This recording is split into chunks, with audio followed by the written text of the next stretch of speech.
Sveiki, šiandien papasakosime, kaip pasiruošime savo gėlynus.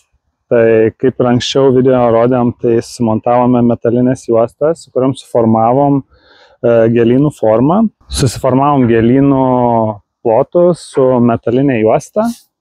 Naudojom 5 mm storio 7 cm aukščio metalinės juostas. Susikalėm 16 mm diametro armatūras ir priviriname, kad išlaikytų tą formą. Dabar ką darėm, čia buvo visur lygiai padaryta žemė, tai per laiką čia ir piktžolių priaugo visko, tai nusipurškėme viską ir dabar išsiravėjome, kas liko, ir sinėjom 5-7 cm, tai maždaug iš akies pagal šitą kampuotį.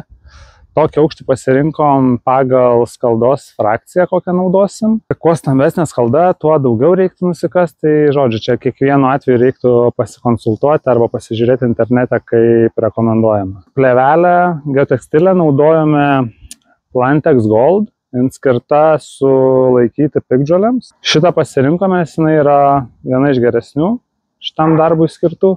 Geotekstilę tvirtinam tokiais plastikiniais vienimis. Jų visur yra depo, senukos ir panašiai. Jos kala maždaug kokią pusę metro.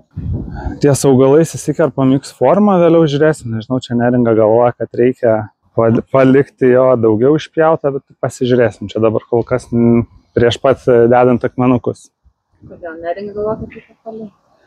Kad kvėpuota atseit kažkas, bet ta plėvelė šiaip irgi orą praleidžia. Taip pat visur, kur yra augalai, nusimatėm lašelinę laistymo sistemą.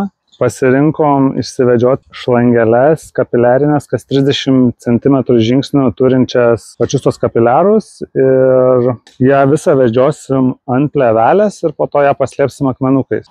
Pasirinkom tokią tam, kad nesimatytų pačių tų vamzdelių, viskas liktų apačioje. Užsisakėme lašelinę laistymo sistemą. Kai ją turėsime, padarysime video, kaip pasijungsim, kaip sumontuosim ir visus kitus jos niuansus. Iki kitų kartų sekite mus Vaivadukų namai Instagrame ir YouTube.